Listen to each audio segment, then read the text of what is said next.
Good morning, good afternoon, and good evening from wherever you are in the world. From a rainy Silverstone. Hang on. That was wrong. I meant to turn that off. There we go. From a rainy Silverstone in the heart of England, this is the International Sim Drivers Association Porsche Cup Challenge for spring of 2021, round 3 from Silverstone, and apparently we are in for a treat tonight in the form of a wet race. How on earth is this going to change up the dichotomy of how the drivers fall?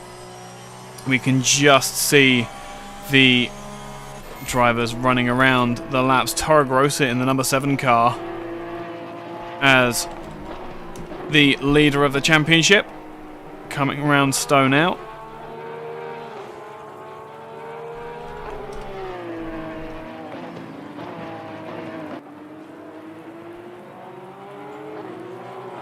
Just on their warm-up lap and getting everything up to temperature. And going to be a bit of a challenge with the weather being so wet.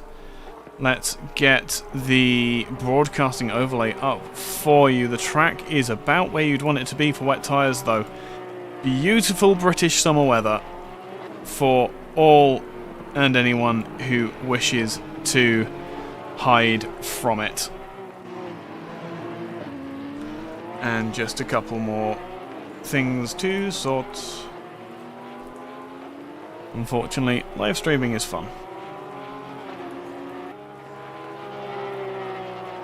So, the Silverstone circuit has been in this form for quite a while now. The early 2000s was when it was last updated to include the new village section and the loop hairpin to bring us out onto the Wellington Straight, which is where Torregrosa is trying desperately to get his brakes up to temperature. 20 minutes qualifying, so there's a lot of time to get the car into a fit state. But getting the car into a fit state is going to be a bigger challenge than normal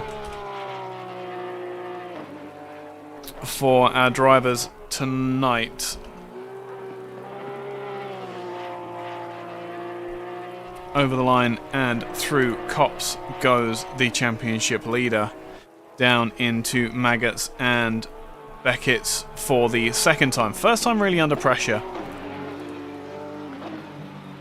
But can anyone depose the might of that number 7 Porsche? Only time will tell.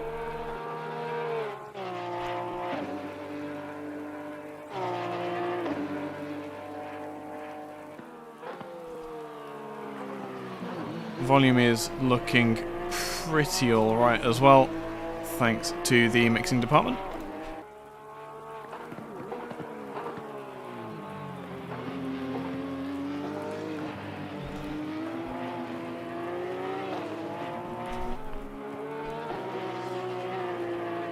And now over the new start-finish rate. Interesting that we don't use that at any given point in ACC. I'm sure it's something to do with licensing, but it would be very interesting to see how the GT3 cars, especially these Porsche Cup cars, handle running the lap the other way around. Torregrosa having a difficult first lap. That's something that we haven't heard too often this season. Another name that you will be very familiar with from last season is that of Filip Borovec. Perhaps in that 22 car. Good choice of number as well. Come to join the championship to take the fight to Torregrosa. Don't know necessarily is he's going to be able to challenge for the championship at this late stage. But Filip Borovec coming round the final corner and across the line goes top of the timesheets and will stay there for the time being, with Torregrosa having a less than stellar opening gambit on his fast lap. Hey, big ol' spin. And that's just how treacherous this Silverstone circuit is under the conditions. How is Mr. Winkler doing in the 11? Wonderfully turned out Porsche there. 3 seconds off the pace at the moment, but going slightly quicker. I dare say that there's been a few mistakes made through the new village section.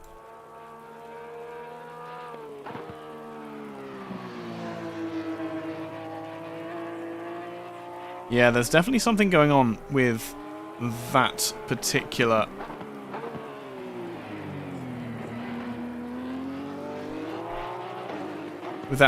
section. We'll have to have a look at that a bit later in the session and see how the drivers are coping, or not coping, as the case may be, with that. Let me...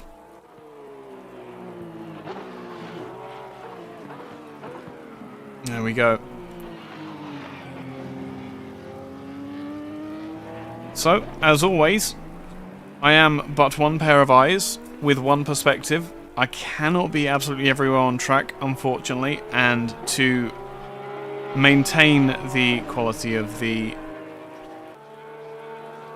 broadcast, I can't be jumping between cars too much.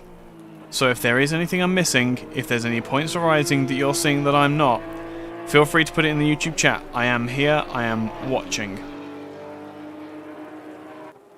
And as well as that, I'm trying to keep track of the drivers circulating. Also, Winkler is a little bit slower. Andy Brooker in that raw car going through turn 1 is already up, being a little bit braver through Copse Corner. Down through Maggots, Beckett's and Chapel.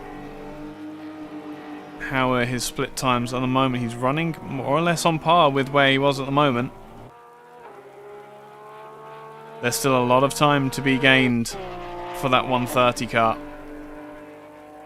Andre Kushar in the leading AM car is circulating quite quickly as well, but it looks as though he may have outbraked himself. Oh no, that was purely on exit. Wow.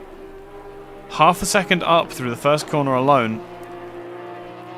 I dare say he's not going to be able to go too much quicker there. Now, the more cars that we have qualifying tonight, or the more cars that get out on track, the quicker a dry line will form in these trying conditions, and the easier qualifying will be.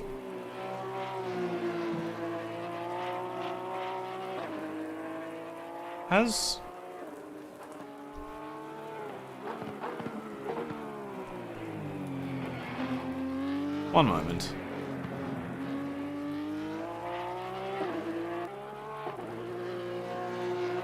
I get a distinct feeling that something has gone screwy with my audio to have all the engines that low. Jump on board with the Porsche. Oh, look at that drifting through. Masterful control. Has lost the benefit that he had.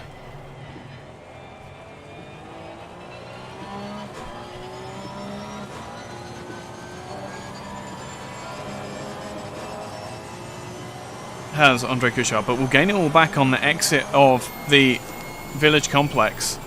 3/10 up now. Braking late as you dare. Control the slide that he gets as he tries to transfer through Brooklands and up through Luffield. Traction control is not going to save you this time, my friend. He puts the throttle down as early as he can and prays himself towards the line. Look at the visibility, and this is without spray as well. Astonishing levels of visibility, or lack thereof. Monacelli is going slightly faster, fast enough to perhaps get him up a position, but not too much more. Zamora, meanwhile, this is a good lap so far for the 77 driver. Coming up towards the lines, 0.7 of a second up as he enters the final complex. Will come out and get the throttle down. Hasn't quite got the drive, but this is going to be a quicker lap for the FACC driver across the line and will go 4th. Now he is in play for Pro Honours and has cleared the last of the AM cars, thank goodness. 9 minutes remaining in qualifying. Your provisional grid in pole position. Provisionally, you can see he's set the fastest first and third sectors there. Lovely spin by Zamora there. Thank you very much.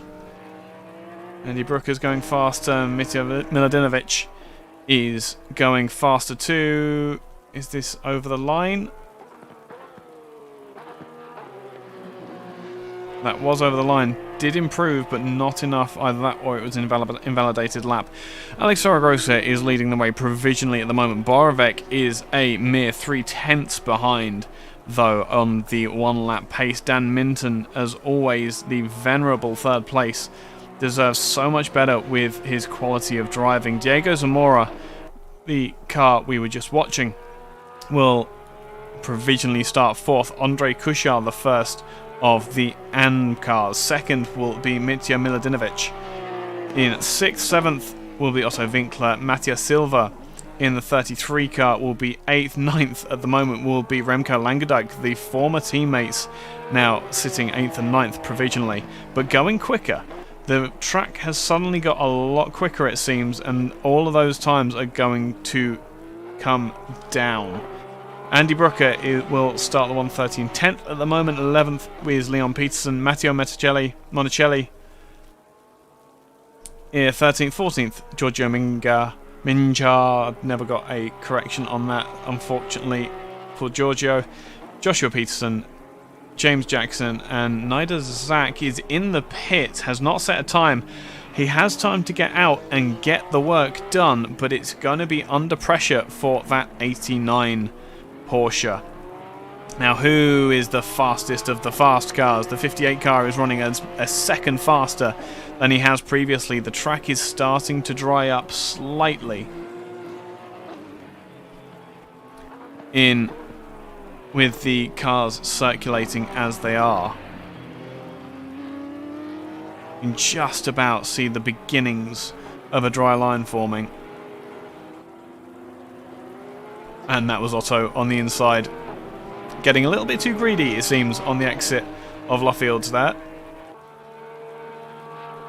Across the line, Mitja Miladinovic goes 4th to lead the AM class and will also demote Diego Zamora to 5th. So another issue for him to overcome. Remco Langendijk in the 999 car. Is that the sound of the police? No, it's just a very, very good-looking Porsche Cup car, running 0.9 of a second at the moment. Jean Sodre, 2 behind, is running a little bit quicker than he has previously. If Langendijk can get the exit done here, he could be pushing himself quite a way up the field, round the final corner, and across the line. Pushes himself to 7th position and 5th in Pro Class. Great effort for the 999 car. Mattia Silva is also running faster. Beautiful drift and a bounce off the barriers to celebrate. Mattia Silva will come across the line in another yellow car, demote Langendijk, and Andrei Kushar to go to 6th. Monicelli is, where is he on track? He's just coming out onto it's Wellington Straight. Cool. So coming down towards the end of the lap, he's 0.3 of a second up at the moment, 0.5 for Otto Winkler as well. But that is work to be done. Come on, Matteo. Through the final corner at Woodcote. across the line will stay 12th. I dare say that's going to be track limits. Big, big drift. That's going to be a punishing corner come the race. Something that we need to keep an eye out for. Allex Torregrosa at the top of the timesheets with almost a second gap to the cars behind is going to take a masterful stroke of tactics to outdrive that number 7 car at the moment. Brooker comes across the line, goes 8th overall, 3rd in AM class. Great drive from him. Another big, big four-wheel slide that turns into a lovely donut, giving us a 360 view of the car. Thank you very much, Andy. And the 11 car still getting lots of oversteer through, I think that was Beckett's. Yeah, it was. Wonderful, wonderful views, even if it is a little bit wet. Down into Stowe. And will hold it together at the moment. Let's jump on board with him because we can. Through the chicane at Vale. Back on the throttle. Hold the car in that pitch that you can get it into. Short shifting for Otto Winkler to try and keep that car underneath him. He is still up, but didn't quite get the exit that he wanted. Through the new section at Abbey, and then up towards the loop. Misses the apex, but that's not a problem through these chicanes, through these hairpins. They're so tight that sometimes keeping the momentum up can be better for you than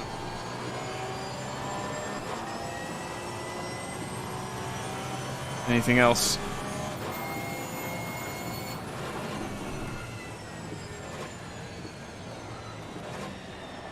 Lost all that time. Did also Winkler. That's a real shame for the emigrated driver. 999 car of Remco Langendijk with 2 minutes remaining. 4/10 up at the moment. Andre Kuchar is 0.7 of a second up at the point where he's at the track. He's going to get the throttle down. Can he demote some of those pro cars again? Miladinovic is in his element, it seems, tonight with the wet conditions at a airfield circuit such as Silverstone. On the brakes into the final sector, 6/10 up. This is potential to put pressure on Mitja.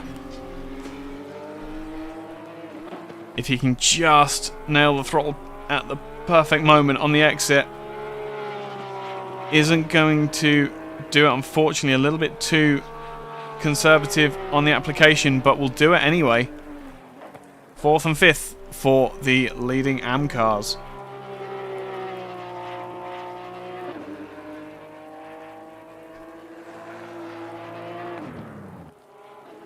And he's going for another one. Brave.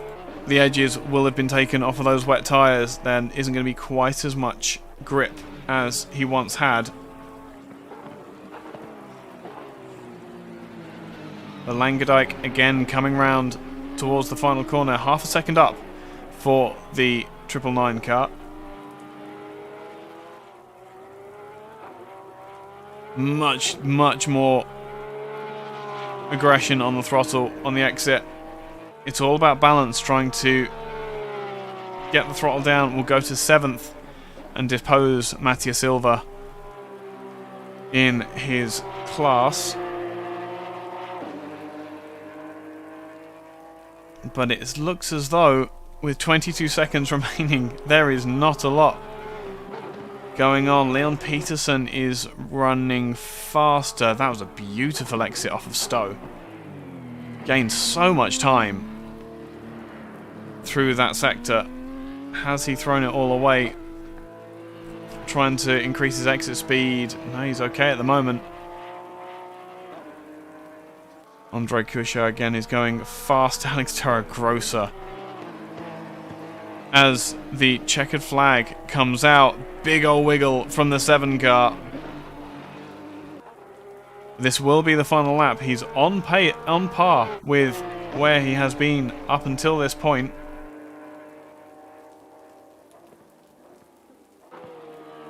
But can he go any faster at all? Andre Kuchar is going fast enough to make a difference. Torregrosa is going even quicker. Let's jump on board with a master at work coming down into Vale.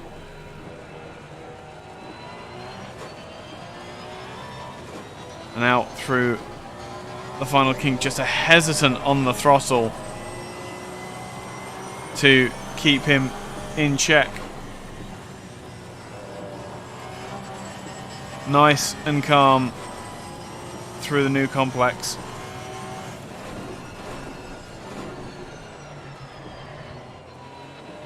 And is just about holding it together. There's a lot of pressure riding on all of these drivers. Manages to avoid the distraction of the parked car on the inside. Back out onto the Wellington straight. This is a good lap. Marginally quicker. Didn't quite get the exit that he wanted, but in these conditions, can you really blame him? He's on the brakes, wriggling for control. Pitches it into a beautiful four-wheel slide.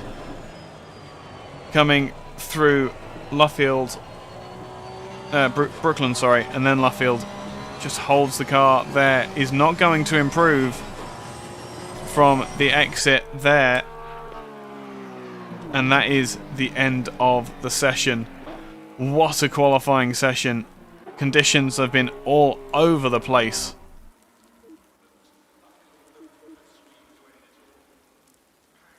And as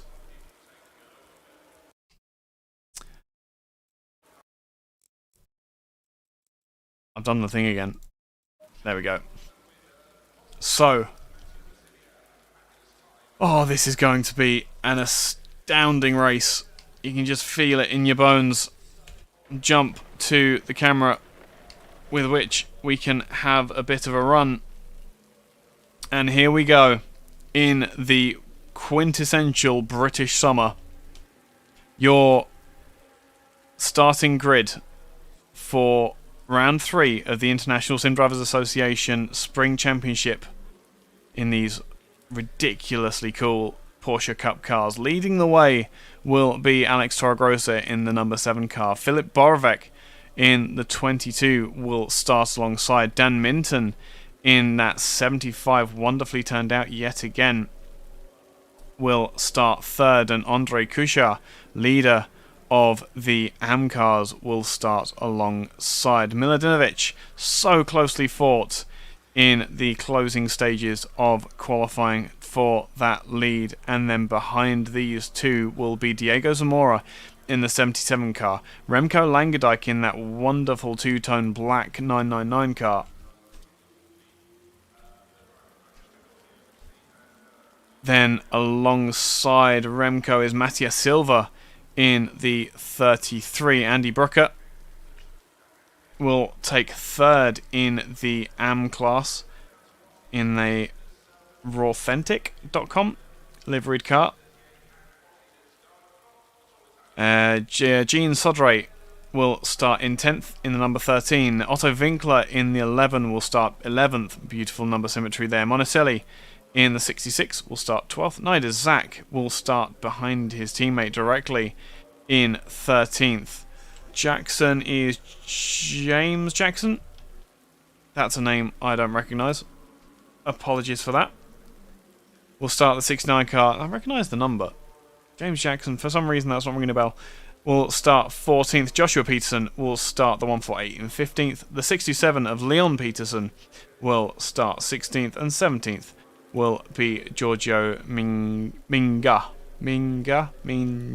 I'm going to have to ask, because I can't carry on settling between the two. 17 cars will attack this sopping, wet Silverstone circuit, and I envy every single one of them. With Assetto Corsa's new tyre model, this game has become an absolute dream for drivers who enjoy the feeling of the car underneath them. Starting in an unusual starting position on the old start-finish straight. Do we have anything? No, everything else is okay. So, we don't have standings for in graphics form, unfortunately. However, I can tell you that so far leading the championship in Pro, Allex Torregrosa is leading the way with 54 points. Dan Minton for the BDX Racing Team is second with 37. A great showing this time out for Minton, really making the most of these tricky cars. Abhishek Jha, who is missing, it seems, from tonight's proceedings, is in third. Neither Zach. A lot of work for the fourth place driver in the championship to do. Diego Zamora has got a big chance, bearing in mind they are tied on points at the moment, has a big opportunity to make some progress up the championship tonight, as does Remco Langendijk and Brandon Leach right behind. Brandon Leach is not here, unfortunately, either. 24 seconds until we get to that. Driver standings. Peter Baintner for the Send It team is leading the way. Leon Peterson in second. Matteo Monacelli in third. Fourth is Otto Winkler. Michael Roat in fifth. Sixth is Andy Brooker. Jean Sodre in seventh. Eighth is Andrei Kusha. Ninth is Giorgio Minga. Tomasz Zagar in 10th. 11th is Miladinovic, who DNF'd. The warm-up lap is about to begin. I will leave you for a moment with the sound of these wonderful, wonderful Porsches. That was a little bit too quick.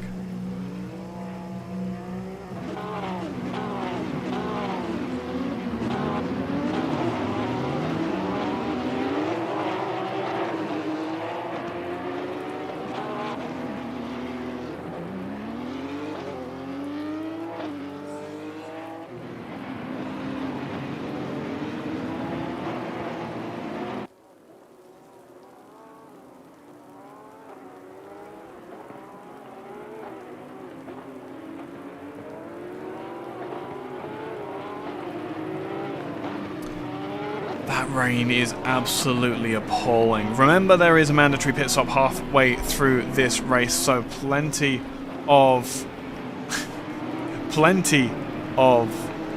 time for strategy to make themselves obvious, and who on earth will get the strategy right. It's only going to get wetter at the moment, it seems. Wet tyres are going to be the order of the day, but can Dan Minton, we know how well he has made that longer stint work in past races, but can he make it work tonight? These inclement conditions, not good for these for these no traction control, as wonderfully demonstrated by your leader there. No traction control. I'm pretty sure they have ABS. I think they have ABS in these conditions. The only thing that's going to be stopping them from face planting into the wall, forwards or backwards, depending on how they have set how they've set their brake bias up.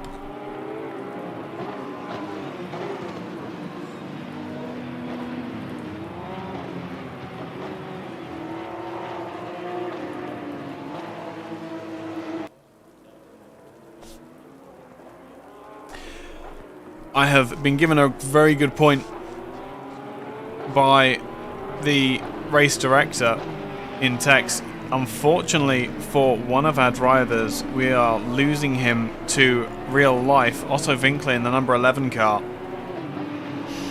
has been a fantastic asset on these Thursday night races, but unfortunately real life has to come first for everyone sooner or later. 16 cars will take the... Oh, there's Andrei Kusha. No. Andrei Kusha is in the pits. Kusha is going to have to start from the back of the field. And who... Neither Zach disconnected as well.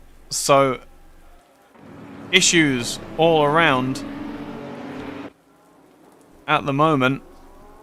2 championship contention cars dropping to the back of the field. Nonetheless, Otto Winkler, this will be his last race with us for the time being.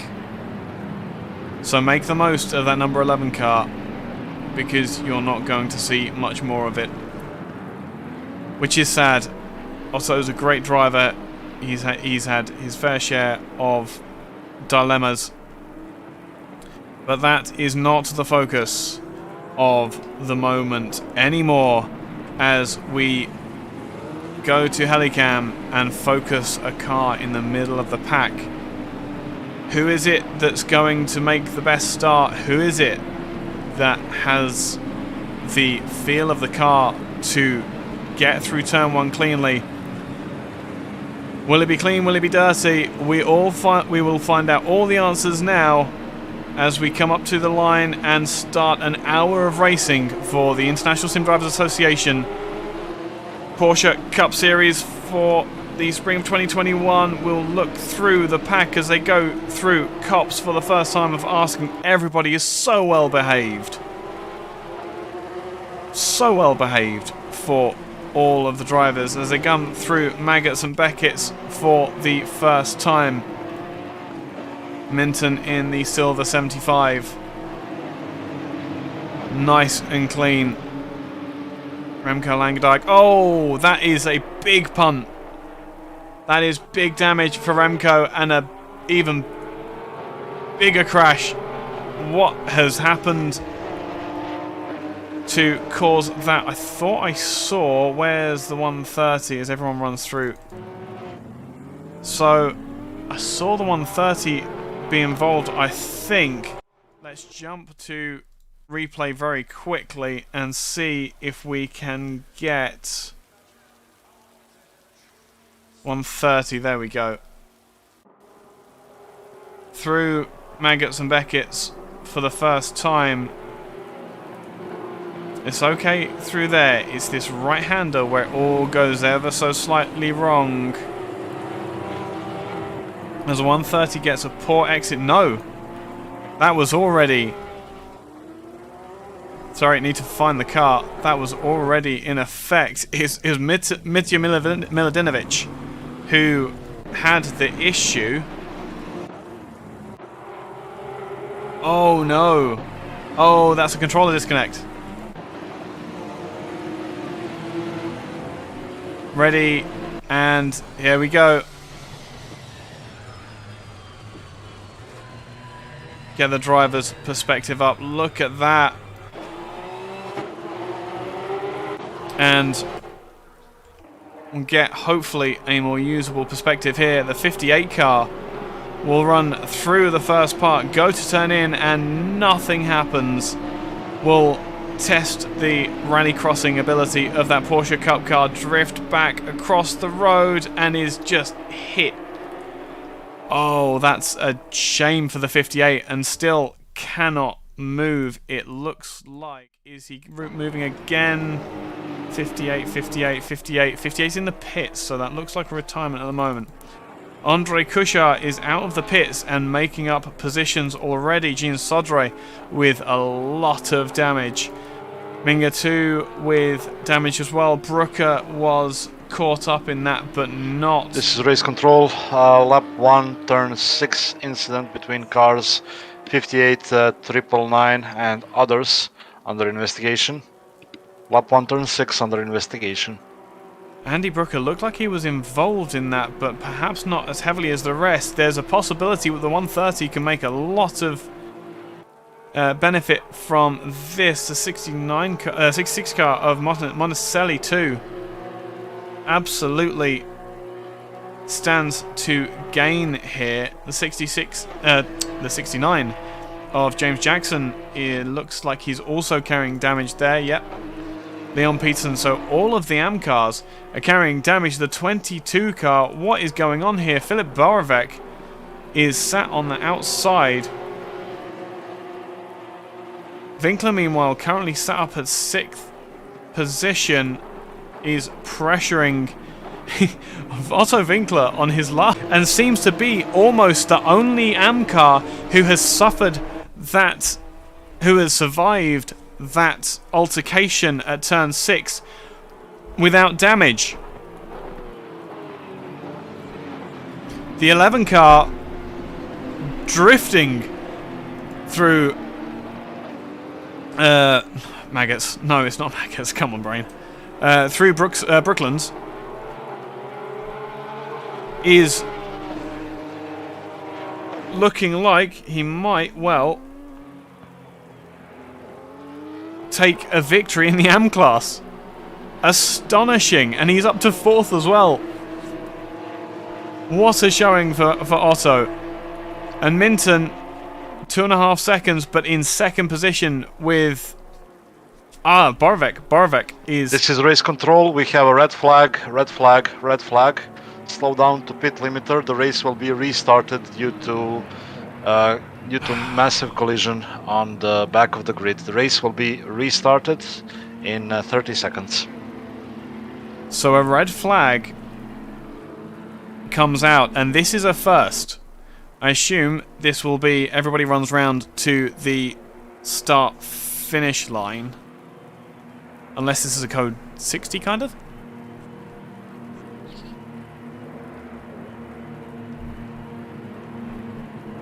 Racing conditions have been halted, nonetheless.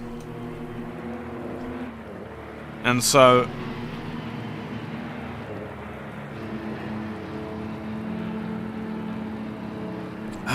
what do we have? What do we have now? This has just changed the scope of the race.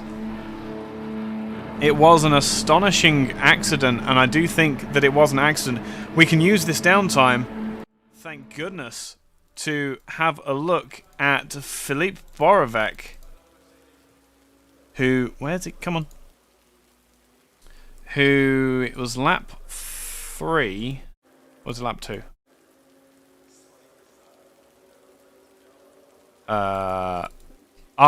I believe, I dare say. Yep, the session has been restarted. Wow. Okay, so a red flag and a session reset for the first time, and everybody gets the opportunity to run these conditions again. Not that I'm jealous of any of them. I don't know, I absolutely love these cars. I really do. They're so silly. And they require so much control to be able to keep them in line. I wonder if I can... I don't know if there's anything I can... Yeah, no, there's nothing I can do.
So, a moment of peace, then, before we try this all over again.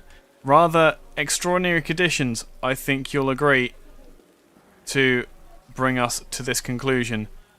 You know what that means? That means I get to run another really cool starting shot. We have 1 minute and 26 to go before the session starts anew. You know the order. Torregrosa leading the way, Borovac in second, Minton with a second chance to attack Borovac. Kuchar, the leader, with 3 pro cars of Zamora, Langadike and Silva as a buffer to the 130 of Andy Brooker. Gene Sodre, Otto Winkler, Monticelli, James Jackson will be the AM cars to follow. Joshua Peterson is the lone pro car in 13th place, not having a good qualifying session. Leon Peterson alongside Giorgio Minga in that 15th position. And Mitja Miladinovic rounding out the field. We are missing from that the 89 of Nida Zak. And that was the driver who had given us the most interesting possibility of a fight back up the field. We know how good Nida Zak is. We know how well he can drive. Unfortunately, it's just another one of those drivers where the luck has not quite been with him. 4, 3, 2, 1 second, and we will get everything underway once again.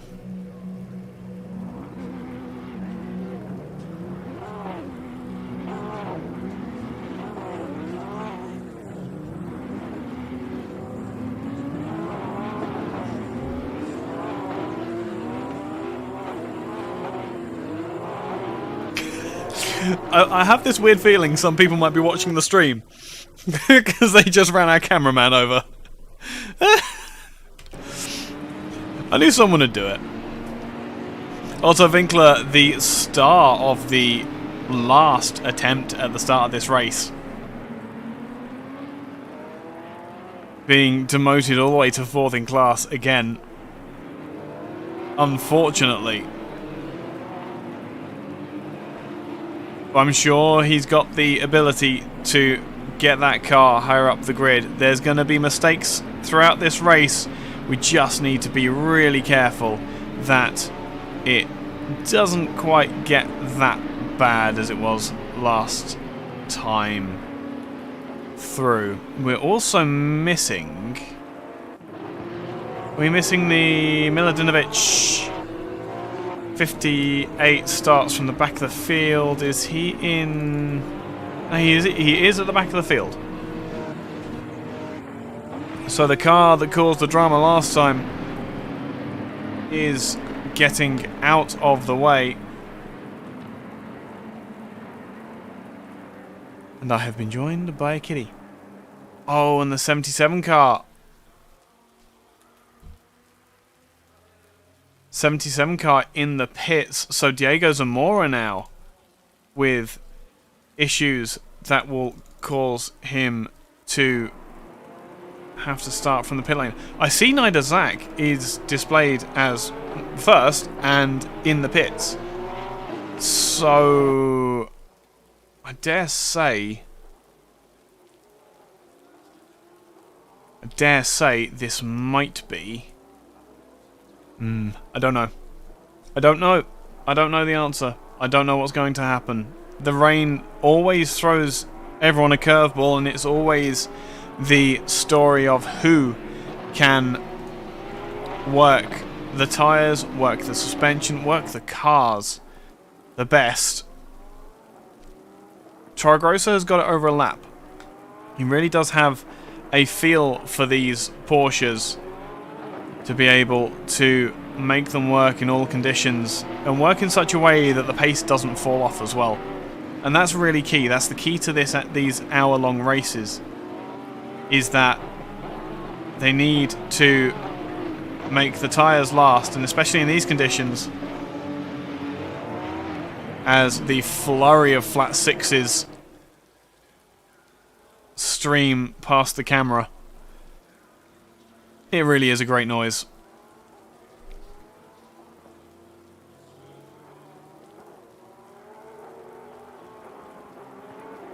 But down to the final complex they come now. 22 car is in position. They will line up. I am going to be a little bit cheeky and run all the way over here to perch ourselves on the gantry up here. I really wish that I could just cut to shots like this, but unfortunately that's something that we just can't do. The rumbling you can hear is that of the 77 car awaiting the green light from the pits. The cars come around. We're going to do this all over again, but everybody knows the cards that people are going to play in the early laps. That's the advantage that the chasing drivers have. Allex Torregrosa will bring them across the line. The lights will go green, and the train of cars will jump across the line into turn 1 again. And it looks as though we're going to be nice and clean again. Also, Winkler with an incredible charge through the middle of Andy Brook. It looks like he's up to 5th or 6th position already. Once again, everybody's lovely and clean. Let's get that zoomed out camera to get a better perspective. 16 cars go running down through Maggots and Beckett's for the first time. Diego Zamora has been released too, as the driver tower reshuffles itself like that, beautifully. We will find Otto Winkler has promoted himself to 7th position in the first corner alone, and is now putting pressure on Mattia Silva through the new complex.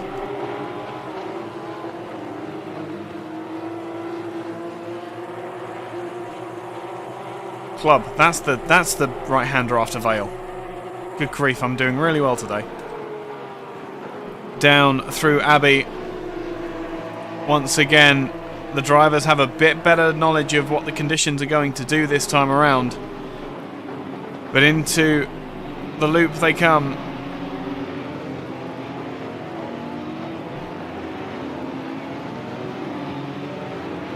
And also, having done so much good work in the first couple of corners, it's maybe starting to fall away ever so slightly from the pro car. That's not great if he wants to pressure the leaders. But Torregrosa now leading the way. Neither Zach is apparently in the pits, but I assume that's just ACC being ACC. Under pressure from Filip Borovec. This is something we haven't seen so far, and Dan Minton too is just waiting in the wings for these two to stumble over each other. And it looks like as well Borovec has already tried to make an attack and failed, and that has brought Minton. These three cars are going to be attached by a very short piece of string coming down into Maggots and Beckett's for the second time of asking. On the brakes now. The 22 car is so confident over those curbs on the inside, whereas you saw the 75 and the 7 both avoided at the first right-hander. Wide goes Dan Minton, but there's so little grip it really doesn't matter whether you're on the track or off the track at this point. Down towards Stowe they come. 2/10 is the gap as they go through the split. And Torregrosa is wide, gets the traction down to maintain the speed, but what can the 22 car do on the brakes? Is it on the brakes where Borovec has got it, or is it on the turn-in? I think that 22 car is turning just a little bit better than the 7 car ahead. And through Abbey they come. The 22 car is able to hold it just a little bit tighter. There's a lot of pace in that 22 car with a full tank of fuel. On the brakes for Farm. And Torregrosa goes wide.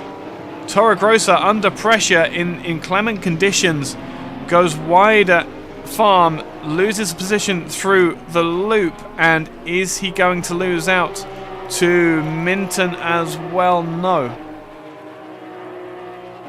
Filip Borovic takes the lead in these wet conditions at Silverstone, and now Torregrosa is in a very different fight. This is a fight for the lead, and he is the attacker. Not something that we've seen so far in this championship for Torregrosa to be under so much pressure.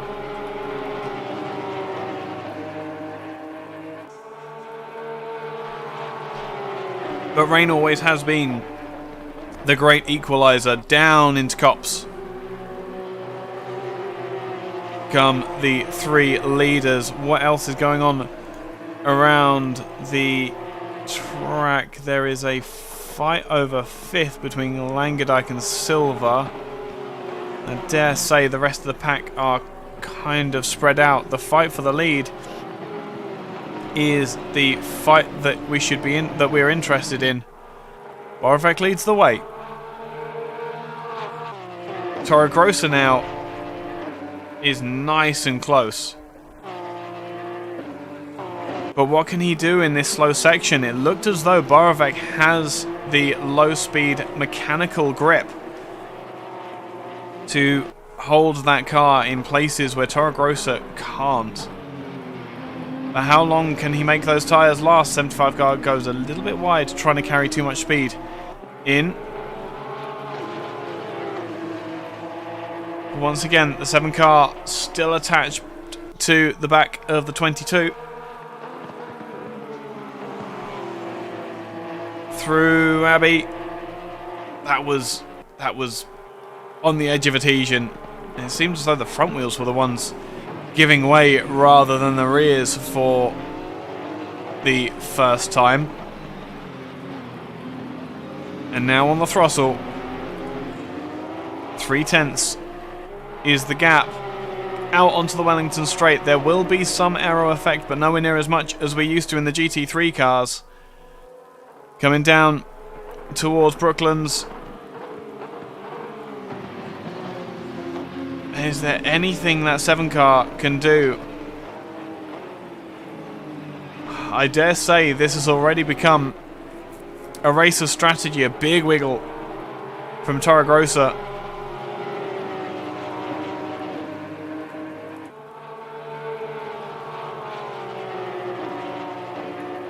And that will be the attack thwarted for the time being, but Torregrosa cannot relax by any stretch of the imagination. Dan Minton is waiting to steal back that second place that was robbed from him with the red flag. Oh, as Borovic gets it all wrong through on the exit of Maggots, cuts Beckett's entirely, and will retain the lead just about. A lot of fast times coming out of lower down the field as well. Monticelli, this is a battle. AM cars and pro cars duking it out. We have Peterson, Minga, Leon Peterson and James Jackson all fighting it out over the lower positions of the grid. Peterson on the defensive from the 83 car, as is Leon on the defensive from Jackson. It looks as though Jackson's got the position fair and square though. I know it was Minga that's fallen back. This is the 83 car that fell back. How has that happened? But the 627 to the inside. Peterson, the Peterson family affair, duking it out on the British airfield.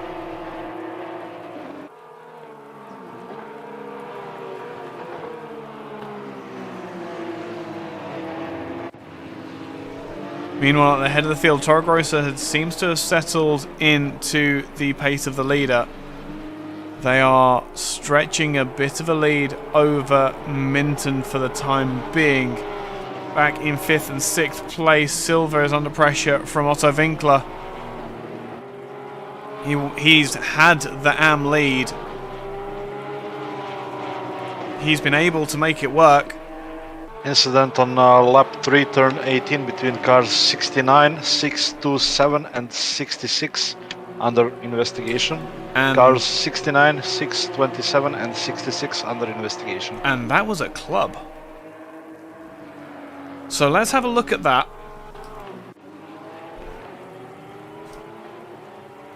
Just as the... There we go. So it was apparently through here. Turn 18. Turn 18 is definitely club. The 627 is...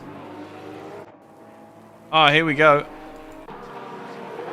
What is it that is going to happen at Abbey? 67 gets a big slide on. That's absolutely fine.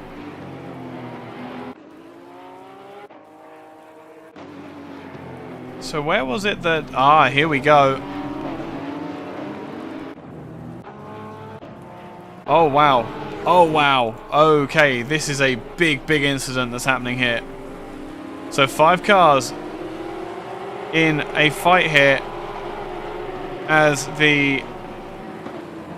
Which car is that? The... I can't quite see. That is the 69 of James Jackson. Let's rewind slightly. Did he get a wiggle? Oh, he had an enormous slide. Couldn't quite hold it together. And that is what threw the cat amongst the pigeons. What an astonishing event. 16 cars remain. And Minga now is trying to get on the defensive from Peterson, who I'm sure is desperate to have that position back. There is a car in the pits, it seems? No. Ah, here's the fight that we're looking for. Borovec still leading the way, but heavily on the defensive from Torregrosa in the number 7 car.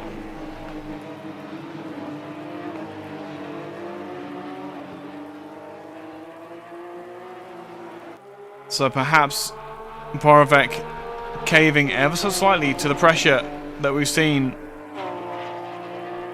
Torregrosa cave to. And this only takes the slightest of mistakes. Maybe the 7 car can do to the 22 what the 22 did to the 7 to gain that position. There was an overspeed there. 7 gets in the mirrors. And the 22 has had to take an awkward line through Vale? Yeah, through Vale and through Club. 7 car has to check up as they come through Abbey. 22 car again holds it really, really tight. And on the brakes, brilliant evasive action by Torregrosa to avoid the accident there, but once again getting a bit too greedy on the brake pedal. Will lose out some time again to the tune of 1.3 seconds. Now, what will Torregrosa be able to do? More action lower down the grid as Sodre, Miladinovic and Zamora. Zamora has been gifted a couple of positions, but now he's having to fight for them. Massive overspeed has the 77 through the new complex. Will take a wider line, and again, as I was saying, you don't lose anything for taking the wider line. You can see the 77 was able to get the throttle down sooner and will force the 58 to go defensive on the brakes. The 77 holds it just about. But 58 is trying to pressure the 13 for position. This isn't Zamora's fight, and it isn't Miladinovic's fight to be fighting with Zamora. Incident between cars number 69, 627 and 66. Car number 69 gets a drive-through penalty for causing a collision. Drive-through for car number 69 for causing a collision. Over. I understand that. I definitely understand that. The 77 is going to look to the inside now, coming down into maggots. This is maximum commitment. Zamora is more than capable of holding the car in the straight line, though. And then the next victim on his list will be Miladinovic, who doesn't quite get the toe off of the corner. He's going to make it easy for Zamora. Doesn't even go defensive. He knows this isn't his fight. As they pull alongside, because the camera holds on for just a little bit too long there. And Zamora will take the position. It looks as though Miladinovic is going to lose out to Monticelli there as well, perhaps? Yeah, Miladinovic to 13 car of Sodre. Sorry, Sodre is going to lose out to Miladinovic, is what I was trying to say. Textbook pass, and now what does Zamora do? Now that he has all of that pace. Into the loop hairpin. Farm, isn't it? Good grief.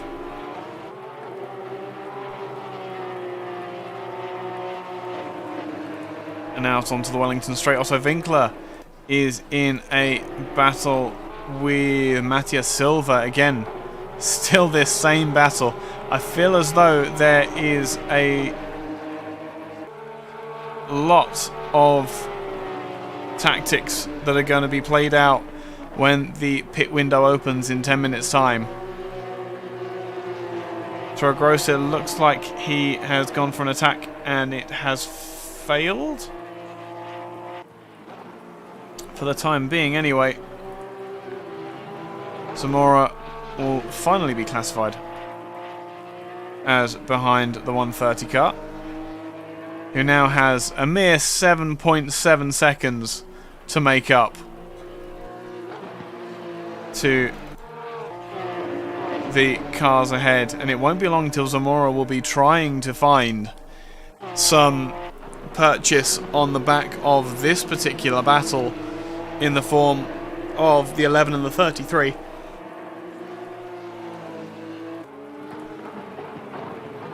Langadike and Silva seeming as though they are just far enough apart that they are not getting in each other's way. But I'm sure Winkler is looking to Andre Kuchar, who is, I think, 5 seconds further up the road, by the looks of it. And hoping that he can do something.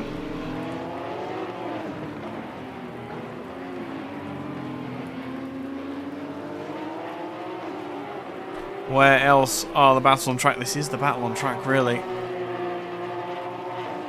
I do wish we could adjust the FOV because that camera is way too zoomed in.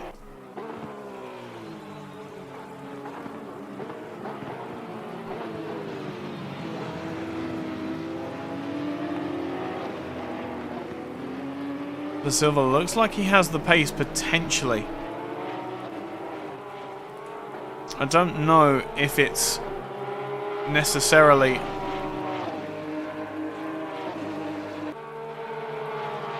enough to get him past the 999 car. I just need to have a quick look here. The 66 car has got 13 is miles up the road by comparison.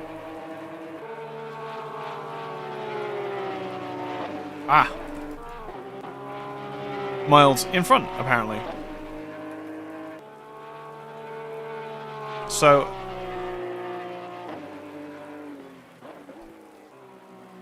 the 13 car looks to have dropped it in the last sector. Let's see if we can find it.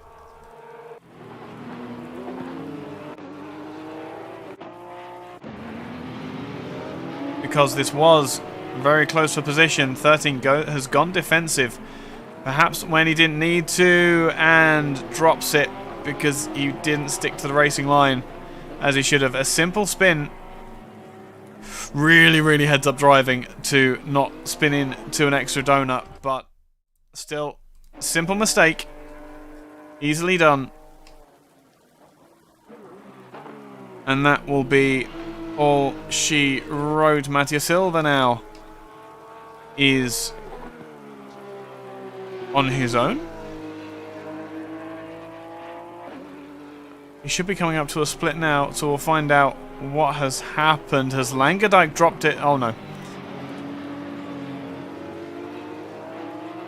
Mattia Silva that's dropped it has fallen behind Andy Brooker and Otto Winkler. How far down is that 33 car going to fall? Down to 8th. So again, we'll jump over to replay, get on the 33 car of Mattia Silva.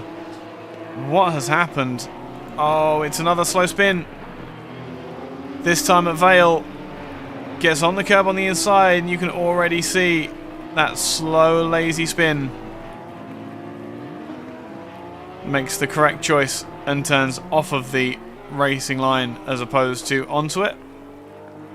And makes his way back on to the track.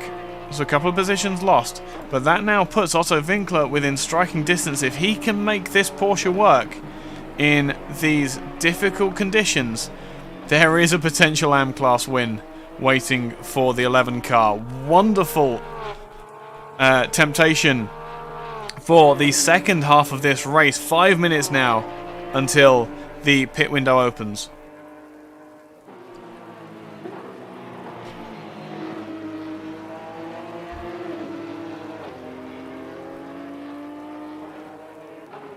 And what is it that... Where's Borovec? Borovec is outrunning the field at the moment, but has still got to make a pit stop, get in and out, get everything sorted, and not incur a penalty. In these rainy conditions, that is a big, big ask.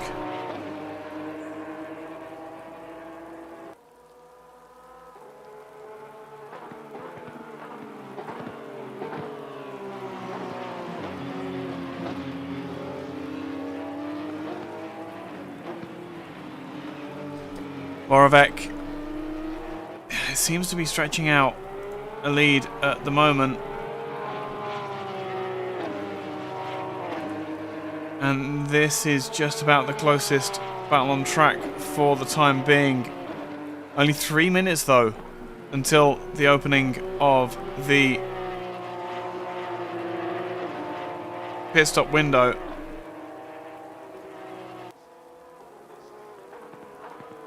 So many tactics to be played out.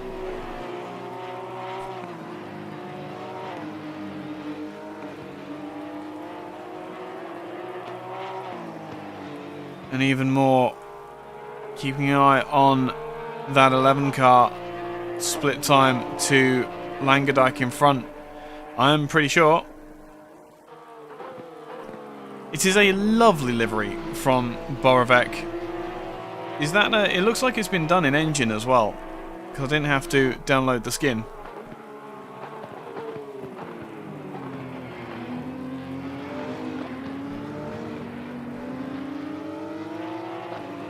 But leading the way is Borovec, and doing a really good job of keeping Torregrosa behind.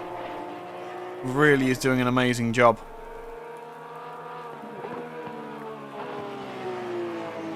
What else have we got going on? It looks as though the pack has split up just ever so slightly. A lot of mistakes and a lot of perhaps concentration getting away from drivers up and down the field. This would be an interesting fight perhaps. Coming up, Diego Zamora in the 77 versus Mattia Silva in the 33. This is a much, much closer fight for position than it looks at the moment. 6.4 seconds was the gap in the last split, but the times are not reflective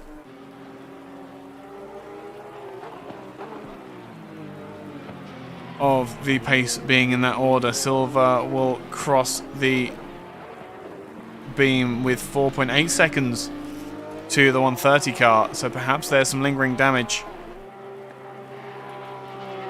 But that gap is coming down for Zamora. He's going faster than he's gone before.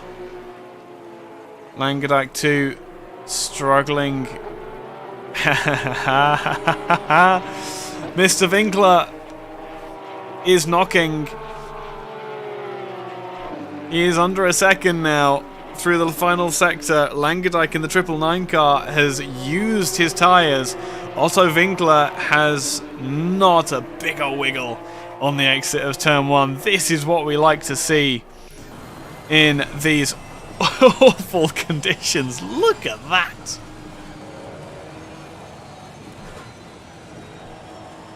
Wonderful to have all these onboard cameras. Do we want to see how busy Otto is at the wheel? There we go. Full round steering wheel, just in case you were wondering. Up towards Stowe we come on the brakes, and a 10th comes down again. Look at the way he's working on the wheel. Not steering into slides, so he's not oversteering. That is a critical thing for the longevity of those rear wet tyres. In front, Langadijk is struggling to get the power down, being as smooth as he possibly can. You can see how gentle he's having to be on the tyres. Meanwhile, Otto seemingly is able to use so much more of the track. Big understeer through Abbey though. On the brakes now, that 999 car is looking defensive. It might not matter. The pit window opens, and who's into the pits first? The 148 car is in, the 83 car is in, Sodre in 13 is in and out again. Miladinovic is in. Borovic will be one of the first of our leaders to blink. And what does this mean for Torregrosa? Can Torregrosa make the strategy work? And what is Winkler going to do? He's tucked up behind the 999 car. He could make so much time if he pits early, but that depends on whether the 999 car pits. The 999 drops into the pits. Langadijk absconds from the battle, and suddenly Otto Winkler, say it with me, to the lead of the AM class, and will take 4th position for the time being. Well, 3rd position actually, with Borovic sitting in the pit lane. What is the rest of the field looking like? Torregrosa had Minton 7/10 behind for company as well. So this is an enormous fight now. 75 looked as though he outbraked himself and will fall back slightly. That's really unfortunate. That wasn't good.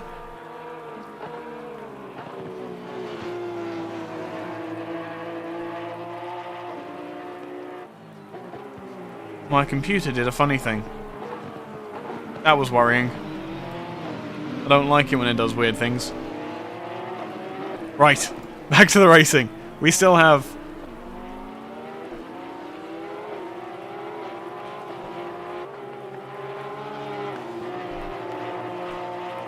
plenty of battling to worry about. Minton made a little bit of a mistake coming down into Vale. We've seen that a few times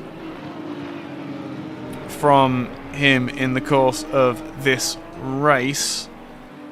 Let's see where the chips has fallen. Borovic has fallen behind the 66 car. Peterson is still stuck in the pit, so assumedly has damage. Jackson hasn't pitted but has been promoted up a couple of positions. This is now a critical moment for Allex Torregrosa. 2 minutes 11.3 last time round. His fastest at 209.888 versus Borovic, whose fastest lap was a 2:10.215, but critically had the track position. Where is Borovec's representative lap time? Can Torregrosa leapfrog the Pirate racing car through this pit strategy? Can Minton follow him through and perhaps end up taking the fight to Torregrosa in the later stages of this race? This is once again strategy being critically important in these hour-long races. Winkler to the pits, Brooker to the pits, Borovec has pitted Monticelli into the pits in the 66 car. Pretty soon it'll only be Silva, Minton and Torregrosa who will have yet to pit. A critical stage of the race we are witnessing right now, and this could be the difference between a win and defeat for the first time for Allex Torregrosa.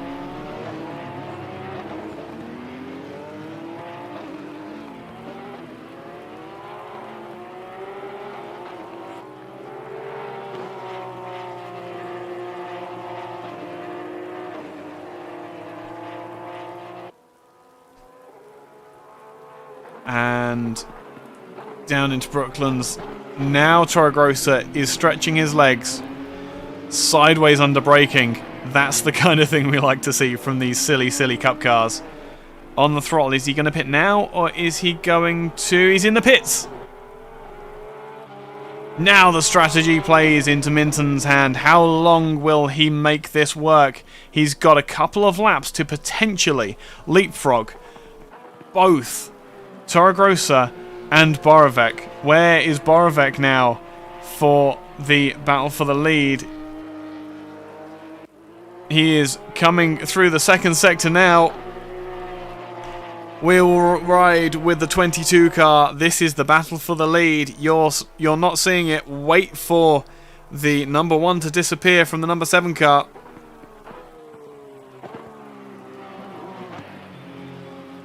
Borovec comes through the final sector. Torregrosa is still not off his jacks. But he's right at the very end of the pit lane. This is going to be so tight. Wait until he's down off the jacks. Borovec is coming at full pace. Will come across the line for a representative lap time, 2:11.469. It will not be enough. Borovec will take the lead of the race overall. And to your right ears, if you are privileged enough to have stereo, you just heard a Spanish-driven number 7 car mournfully retake the lead, retake the track, with Torregrosa now able to see a big gap to the head of him. And it was a 2:15 in the end that caused the problem, and it was a 2:11.469 for Borovec that allowed him to keep that lead. That said, Minton is on pace to deliver the kind of times that Borovec is delivering on very, very old tyres. What has Minton been doing this whole time? He's got enough time to do another lap, but he will choose to bail this time. The 33 car is in a different league. Has Minton done enough? Has Minton done enough to make the difference? Once again, this is going to be astonishing. Borovec is going 8 tenths faster. So, oh my goodness. Oh, this is going to be awful. Minton might possibly have leapfrogged Torregrosa in the pit strategy. Possibly, depending on how good that last lap was. It looked good. It looked very good indeed. But if it was enough, we will soon see.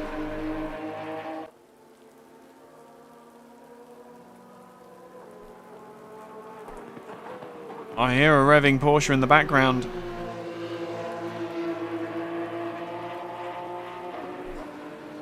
Minton's rolling. Where is Torregrosa? He's through.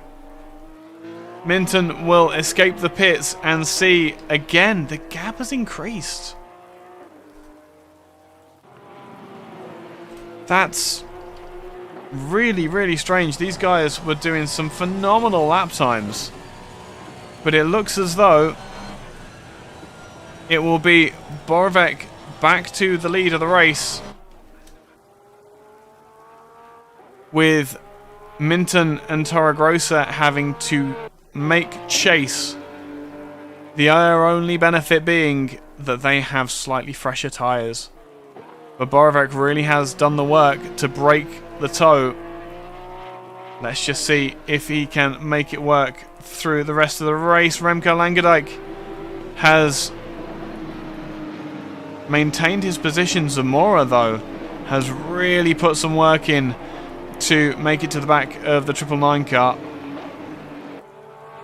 Silva is back out on track. Is Otto Winkler that now has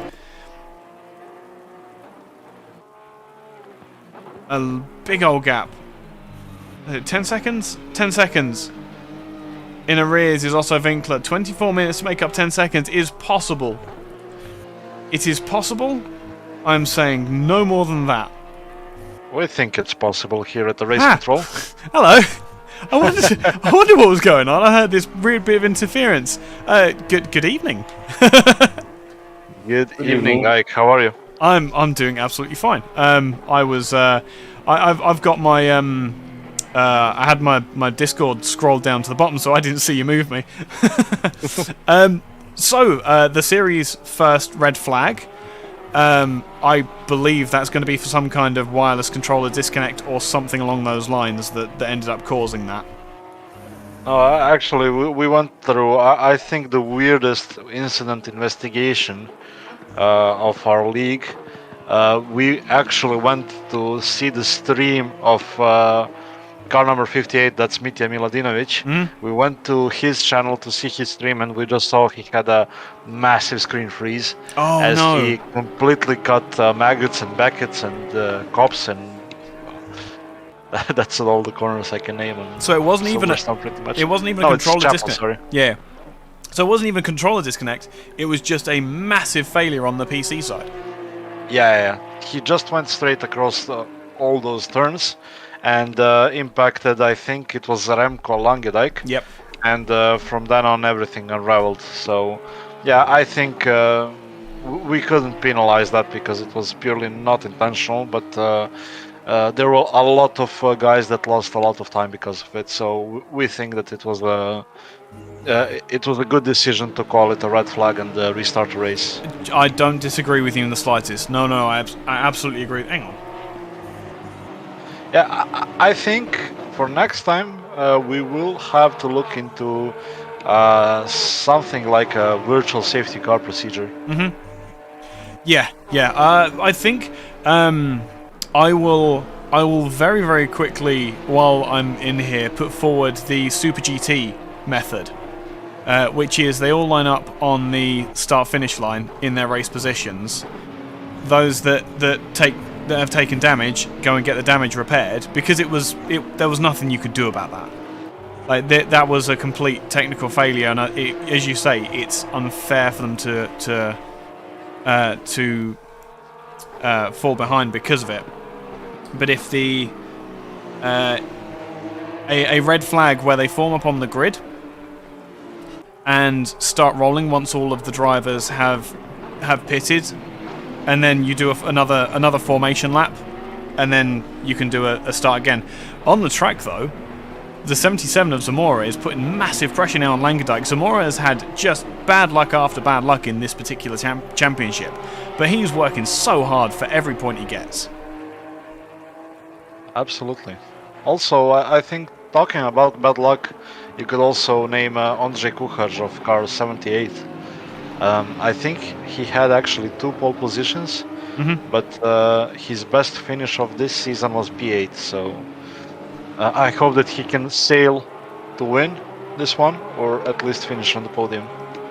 Yeah, 100%. Well, the fight at the top of AM is actually a really difficult one to choose. Who do you want to win? The driver who might potentially have to retire from the league, or the driver who's had terrible luck through the rest of the season and is finally in these difficult conditions been able to cobble it all together and stay out of trouble? Yeah, let's not jinx any of it, please. No, of course not. Good grief. That's your job, not mine. No, but well, I know the commentator's curse, and I know it happened between you and I. We did actually jinx a few people. We really did. Back in the old days, but yeah. I'm not able to watch Torregrosa's stream, of course, but how is any of you watching him at the moment? No, I don't think so. Okay. I was just wondering what his mentality is like at the moment. He's had such an easy time of it so far through this season, comparatively speaking. And Filip Vorovek has just come and rained on his parade. So, we're not watching his stream, but as his teammate, I can say that I think Alex right now is 100% focused. He does not look anywhere apart from the next corner apex. So I think it's he's at his peak focus, and that he will definitely try to win this one, or at least challenge Filip in the latter stages of the race. And at the previous endurance race we did 9 hours of Kilami. By doing that, Alex managed to literally gain 50 seconds to the cars that we were chasing. Wow. Oh. It was... I don't know what he did, so it was his alien mode going on, and yeah. I hope that he can engage it once again and give us a very, very good fight for the win. Full focus for the number 7 car. We've got enough fights around the rest of the field. We don't need a battle for the lead as well. I tell you what, Otto is doing an absolutely fire job to catch up to Andrej. Yeah, really is. There's so much going on. I kind of need like 5 different viewpoints to be able to keep up. I did accidentally kind of try to start a second instance of ACC. But imagine how cool that would be to be able to have like 3 or 4 screens around from different perspectives. Yeah, like a mini window in your, like an instat. Yeah. Or just have like different scenes in OBS which capture each specific window, and you can meddle around with all the different camera shots and things like that and find the right scene. Absolutely. I think the Steam would have a word in it, wouldn't it? Say that again? So I think Steam would prevent you from running multiple instances. Steam did prevent me from running multiple instances. That was my heartbreak. It really was. Well, that's a shame. That's a bummer. I know. Just ruin all my fun. Ruin all our fun, why don't you? So we now have a bigger issue whereby Otto Winkler seems to have fallen back and is now under pressure from 2 pro cars behind. Oh man, this race. Everyone hates rain, but everyone loves rain. Yeah, especially in these cars with no TC. I mean, it's an immensely hard job to actually keep it on track, let alone be fast in it. Yeah. So, I mean, kudos to everyone on the track right now for keeping it a clean race. We were amazed by lap 1. We were amazed by turn 1, in fact, and well, we're amazed about how this race is unraveling. We had only 1 incident to review, and that was it. Yep. 3 wide almost coming down into Brooklands as Otto gets right out of the way and Zamora spins. Oh no. Tough luck. Tough luck for the 77. Was doing so well. Might just about retain his position in class. I think he will actually. I think that was Silva just behind. Oh, he's got behind Silva, so... He's behind Silva. Yeah. Oh, yeah, just. He's overtaken him once, he'll do it again. Yeah. And Alex is, of course, gaining time to... Of course he is. So, looks like a quiet part of the race right now, but I think those last few minutes will be really intense for you. It's all bubbling up nicely to the point where I am, again, going to need several points of view to be able to really capture the best of it. Thank you very much, as always, to our lovely stewarding team for making sure everybody behaves. Not that you're really needed anymore in these races. I think that we actually achieved the point of live stewarding, so that we managed to keep our drivers drive fierce, but drive fair, and don't exceed the limit, don't cause too many crashes. We are each turn one of the start is like a big reward to this live stewarding thing we're having. I totally agree. I couldn't agree more. No, the outcome has been absolutely spot on for what we needed, and this is great sim racing. This is properly now. This is sim racing. That's a strapline for ISDA, isn't it? Yep. We need a slogan, so this is sim racing. Sounds like a pretty simple one, but yet effective one. Yeah. So this is sim racing. No, I hope you don't copyright it. No, of course not. The only other person who said anything like that was Anakin Skywalker. Oh well. Now this is sim racing. Yeah, no, I like it. Well, thank you, Ike, for dropping by me actually dragging you in. But, I wouldn't intrude on purpose, but if you want me to come and talk to you, I will come and talk to you. No, thank you very much for the work you're doing. It was nice of you to visit us. Yes, yeah, 100%. It was being dragged that was quite interesting. No, have a lovely rest of the race. We've got 15 minutes remaining. Any predictions? What do we think is going to happen? That gap's come down by another second. Good grief. Oh yes. We will focus on blue flags of all cars, so to see that no other cars interfere in any fights. We hope that this will not be the case. So far we didn't have issues with blue flags, but still, it's always good to keep an eye out. Of course. Well, thank you very much for the work that you're doing. Hopefully you have a quiet end to the race and you can enjoy the racing that we all are as well. Thank you, Ike. See you in a bit, guys. See ya. And there we go. That will be your commentator team. Not commentator team. Your stewarding team. I'm your commentator team. Goddammit. As Winkler once again closes in to the 999 of Langendijk, who now has 9.7 seconds. What happened to that 11 car? He's been so consistent and so good throughout this race, leading the AM class at various points in proceedings this evening. And now with 13 minutes to go, he may have to just leave and reserve himself for that second position. Really good points, and will be an outstanding way to go out, if indeed also does have to go out in this way. But standing on the podium in the final race in such tricky conditions really is the way to do it, if you're going to do it at all.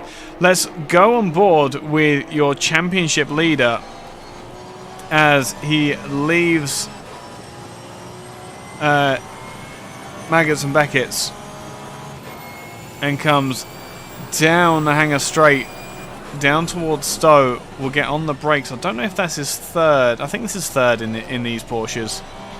Get on the throttle again, back to the outside, using as much of the track as you are given, and then on the brakes again for Vale.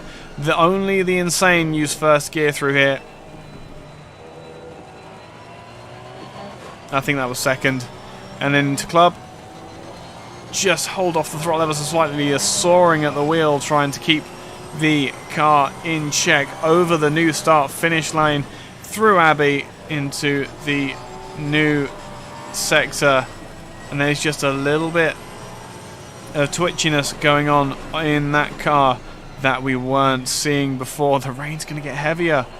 It is forecast to get only heavier, but now as we go across the split line, 2.2 seconds the gap.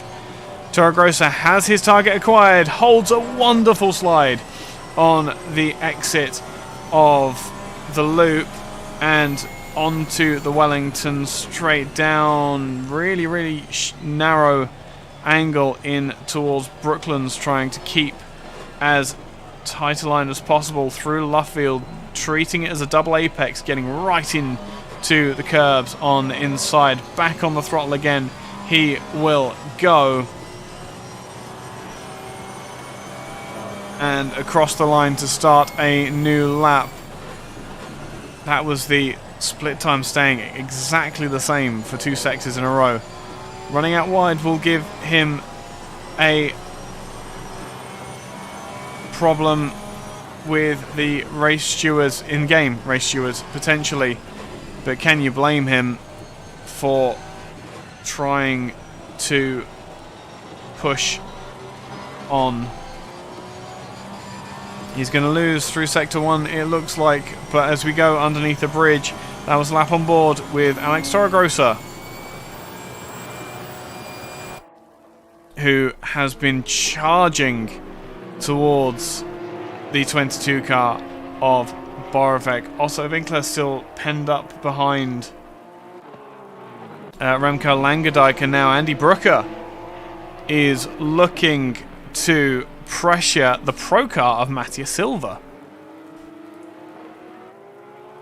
So perhaps in these latter stages of the race, Brooker has been able to look after his tyres a little bit better. He's currently 3rd in the AM class as well. That's a great showing for the 130.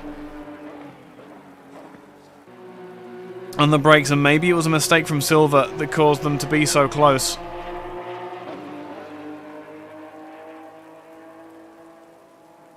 I was thinking that was interesting to see them being so close.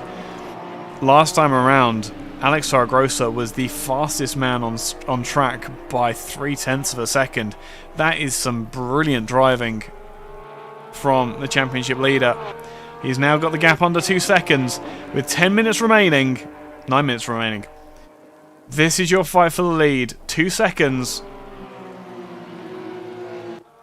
As Andre is all out on his own as well. Your leader in AM is going to miss.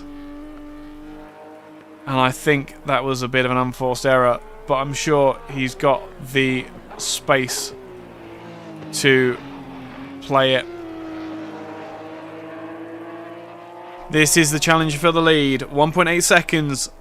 Torregrosa has had target acquired. He has been hunting the leading 22 car now since the pit stops. The gap has been coming down steadily the entire time.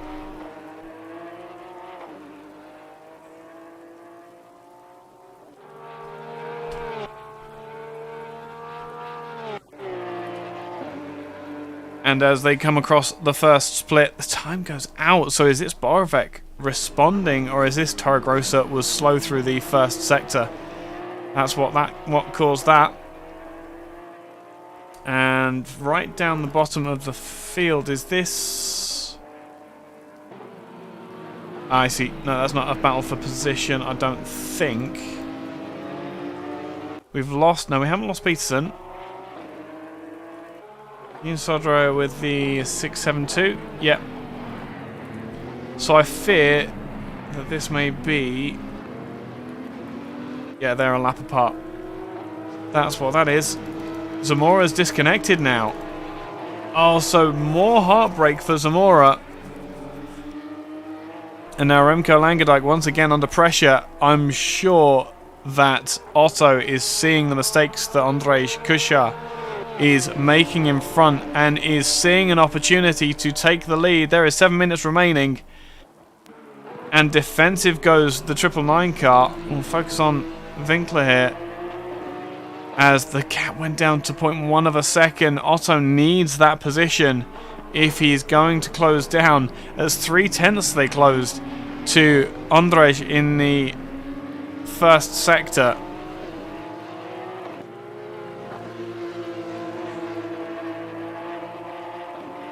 Otto is pushing something chronic. I hope he isn't incurring penalties with some of these.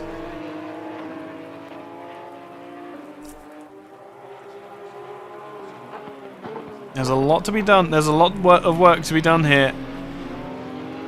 And I wonder if Remco can stand up to the pressure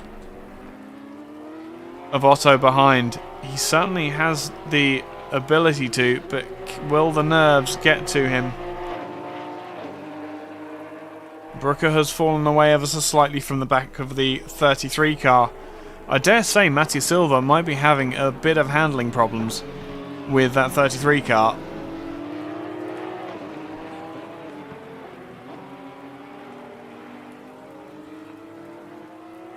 I'd love to see them make a Cayman version of this Cup car. You have to wonder how the handling would change with the mid-rear layout.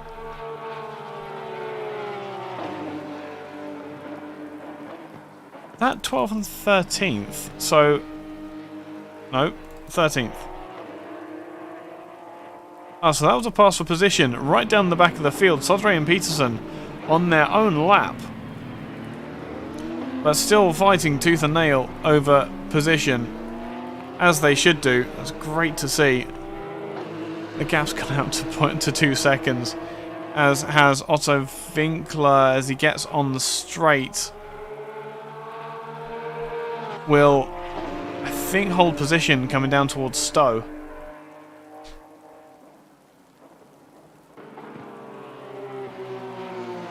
Trying so hard just to get in the mirrors of the 999.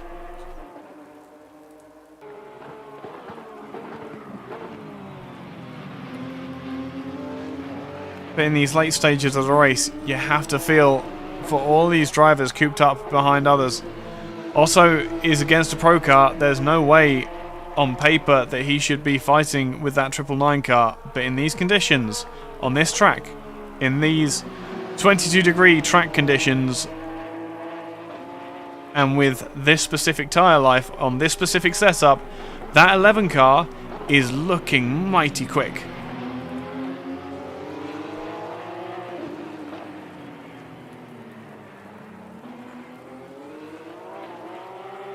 I think, I dare say it, I dare say that Allex Torregrosa might have used up his tyres.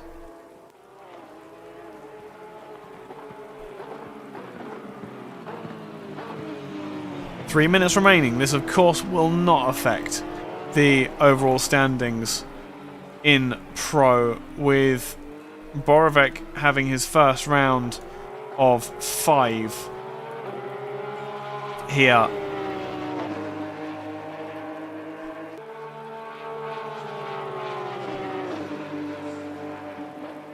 Even if he takes the win, I don't think it'll be enough to depose Torregrosa from his second championship in these Cup cars.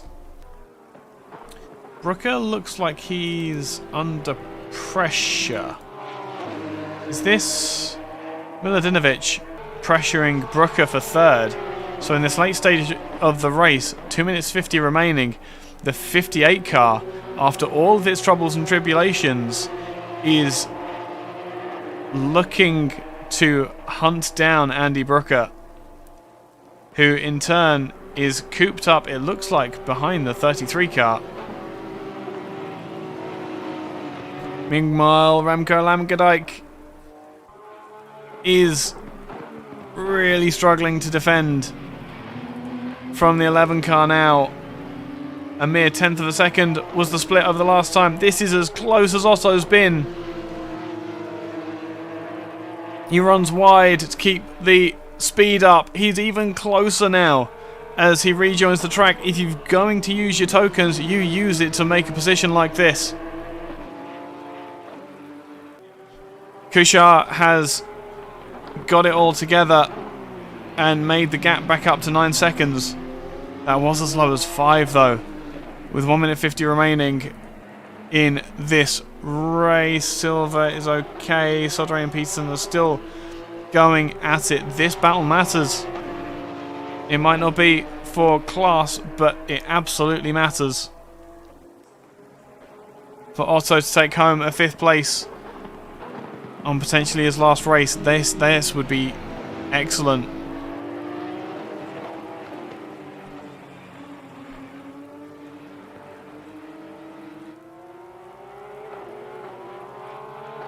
I mean, at the moment, he is signing off with a second position.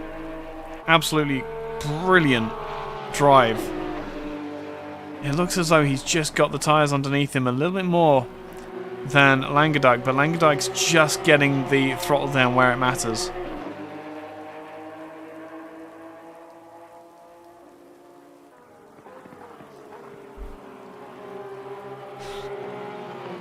Through Maggots and Beckett's. There you go. I thought I heard a slide. I thought I heard a slide for the 999 car. Where is Miladinovic? Miladinovic is still pressuring Andy Brooker over that third position. But if he gets any closer than this battle, I will jump to it. But it looks as though I think Borovic has just gone on to a new lap. So we will have one final lap of this. Winkler has been given his... Wait. No. Okay, don't worry. I thought for a weird minute that was Andrej that had let the drivers past on the inside. Ooh, big slide from Winkler. And perhaps that may be the end of his tyres. That was an enormous sideways moment. Coming in towards Farm. Can Otto take the fight to Langendijk in this last lap? Whoa, whoa, whoa, whoa, whoa, whoa, whoa. 83 is involved in a collision on the final lap. The 999 car is involved as well. What on earth caused that? We're on the final lap, but we need to look at this.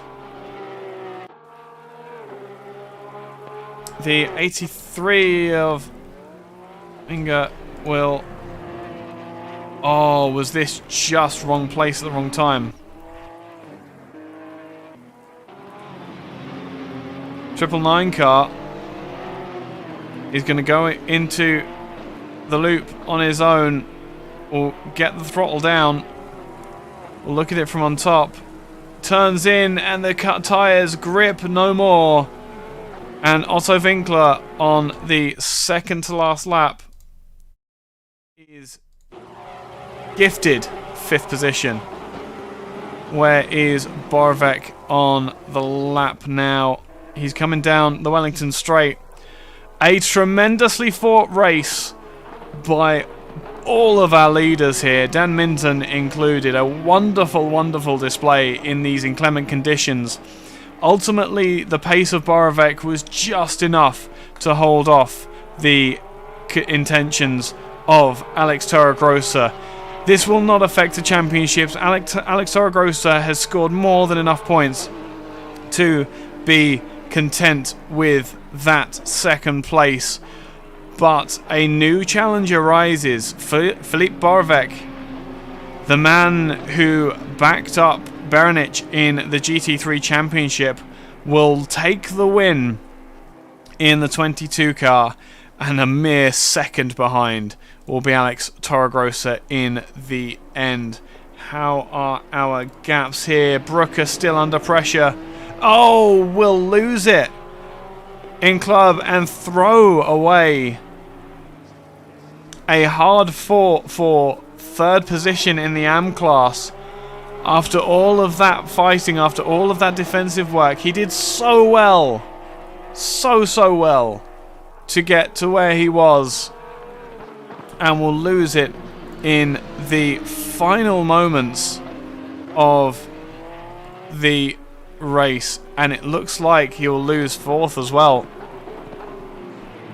Andy Brooker from 3rd to 5th on the final lap. They say you only need to lead 1 lap, and that was the one that mattered, but he might possibly be able to get it back.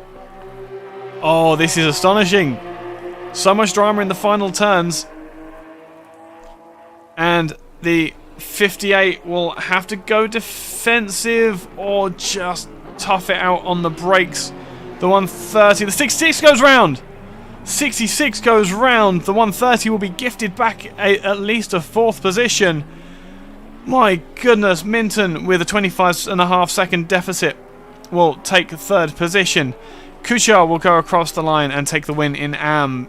Winkler will reduce the gap to a mere 2 seconds in the end. Astonishing pace from Winkler throughout this race. Langendijk will take home 4th in Pro and 6th overall. Masia Silva 7th. Miladinovic will take home 3rd position in the 58 car after all of that drama in the early stages of the race. Where are the donuts happening? There we go. Otto Winkler celebrating that 2nd place, and rightly he should. Andy Brooker will take home 4th. Monticelli in 5th. Peterson will be 6th in Am. 11th overall. Sodre 7th. Minga will be 8th. 9th will be Jackson. Mentions for Peterson, Zamora and Nida Zach, who will end up falling by the wayside.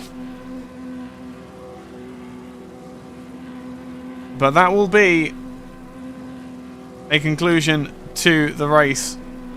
Once again, there we go. Your grid finishers with the deficits and their final positions. And we wait with bated breath to see who would like to come and talk to us tonight. I really want to speak to Otto. I really, really want to speak to Otto. Come on, man. Come and say hi. Hang on, I just realised.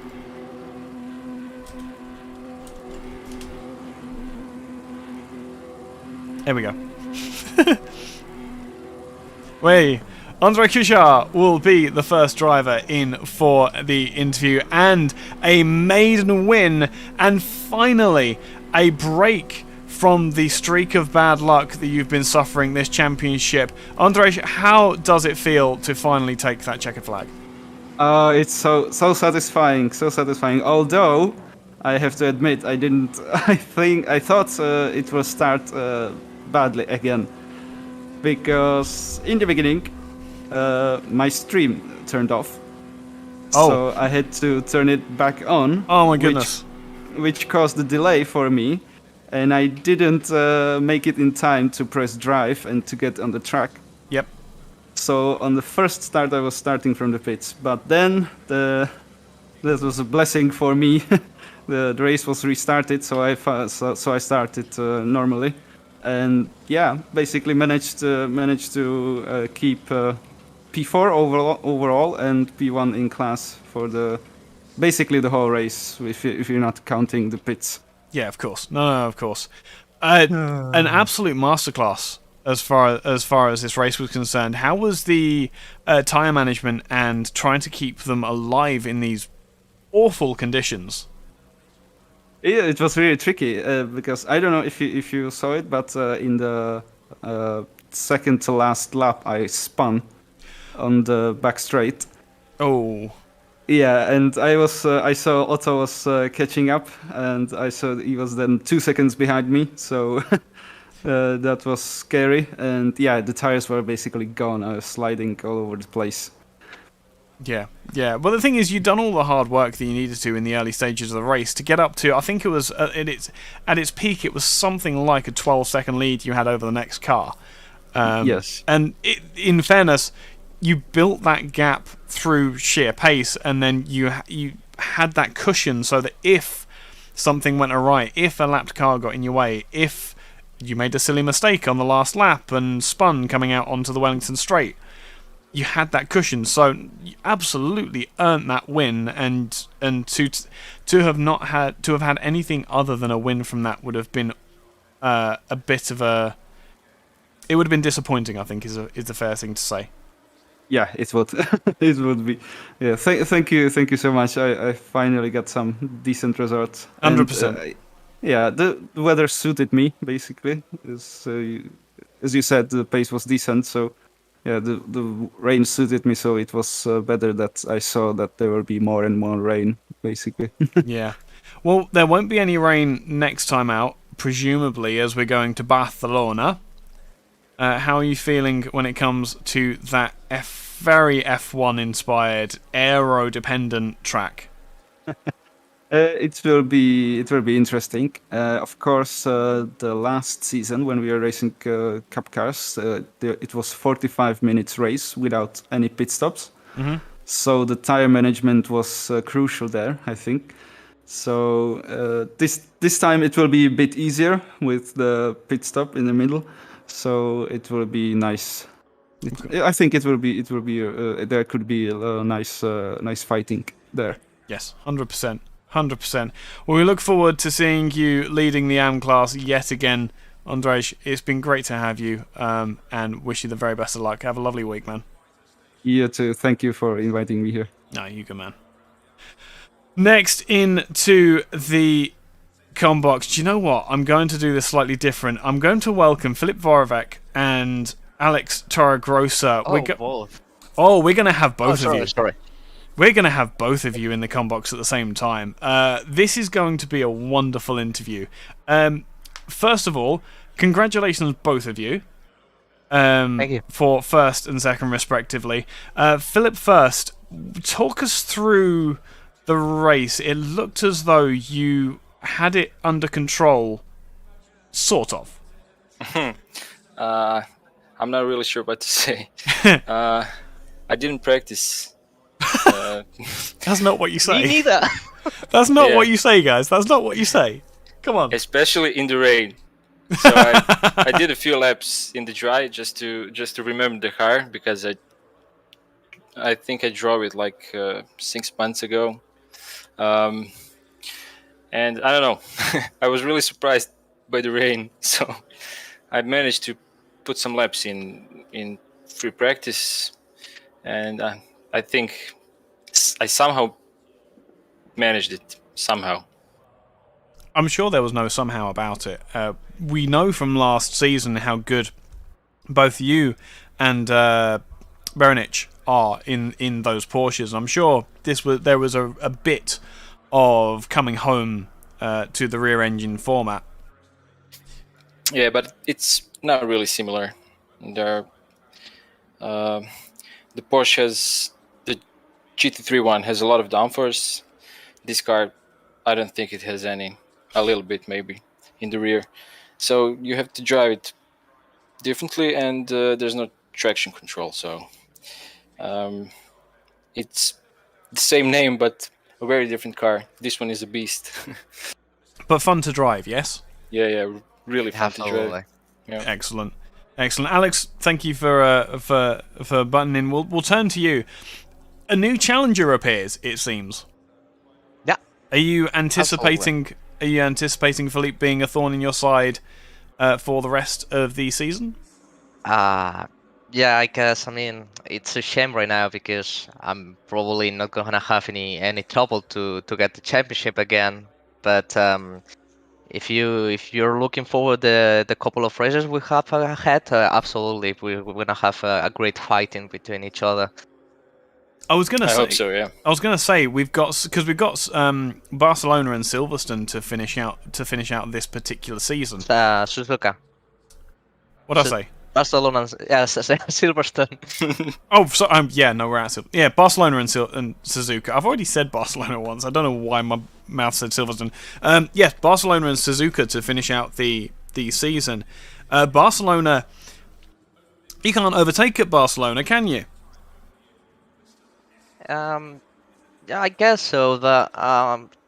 Just look at this. I mean, it wasn't gonna be easier to overtake in Silverstone, but I did a mistake on the third lap, and that's all. I mean, it's gonna be difficult to overtake in any circuit with these cars, but at the same time, we've got Barcelona and Suzuka, and as well as Silverstone in the wet. They're gonna be a nightmare to have the control of the Porsche Supercar Cup car, sorry. And I mean, yeah, it's gonna be hard to overtake, but you can always wish for the others' mistakes to have the overtake. Of course. It's going to be an uphill struggle, but I'm sure if you when you get those victories over Philip, it's going to be very well earned. It's great to see such a close competition at the top of the timesheets with such brilliant cars. I've driven I've driven one of the older ones in real life. They are wonderful vehicles. They really are fun. Oh, really? Like yeah. you. Oh yeah. Well, I was a lot younger and I had much faster reflexes. Nonetheless, gents, thank you very much for being the height of entertainment tonight. And Alex, you don't need to slow down anymore, it seems. Yeah, it seems so. Wonderful. Catch you guys in a bit. It's been excellent. I hope you all have a lovely week, and we'll see you next time. Thanks, mate. See ya. And thanks. See ya. And last into the com box, we will bring a legend, an absolute legend. Otto Winkler joins me in the com box. I've got to praise you, man. I'm not going to be able to talk you up for the rest of the season if you leave us. Hello, Ike. Well, I'll try to sort the work somehow. It will be disappointing because I'm really looking forward to it. Yeah, of course. 100%. I mean, I try to figure out some different days to work with some clients. Yeah, 100%. Well, as a way to go out, I think second in class in the wet at Silverstone is probably a pretty decent way to go out.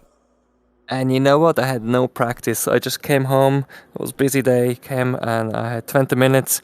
Took a Hungaroring wet setup, which was absolutely terrible when I had it in Hungary.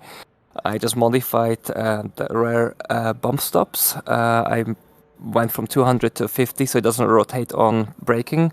Yep. I did some small adjustments to rake and anti-roll bar, and that was it. And then I was surprised when I seen where I was. You know, and I managed not to crash the whole race. And I had a couple of scares. I had a couple of impatient throttle response. I have the damper on my throttle, so just especially for this one, I made it really heavy.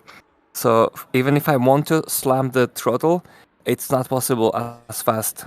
You know, it's like the faster you wanna smash it, the more it slows you down. So it actually gives you that nice smooth flow. So I'd say, you know what? I think it kind of helps me. Yeah. You know, I know it's a bit of cheating, but it definitely helps me because I have very heavy feet. Sometimes when you react and you fight with someone, and you go like bang.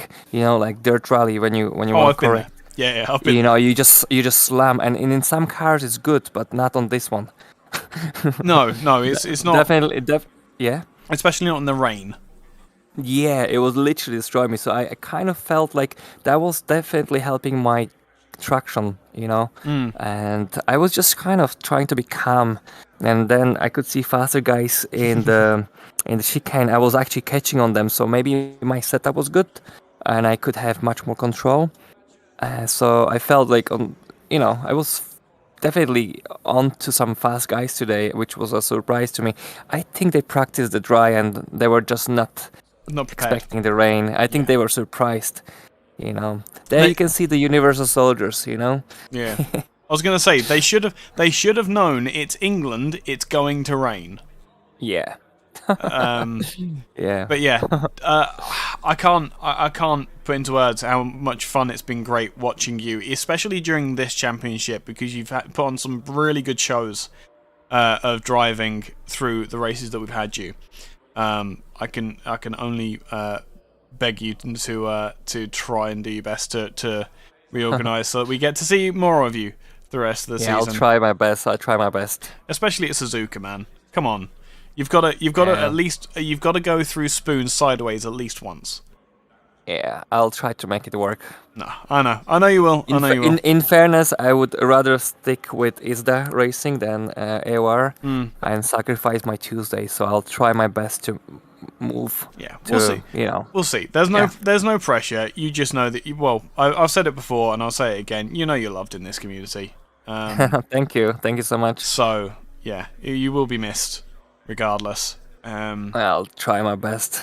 Absolutely. Especially you talking to me like this. But you know what? I'll fire my client. Sorry, I just don't want to work with you.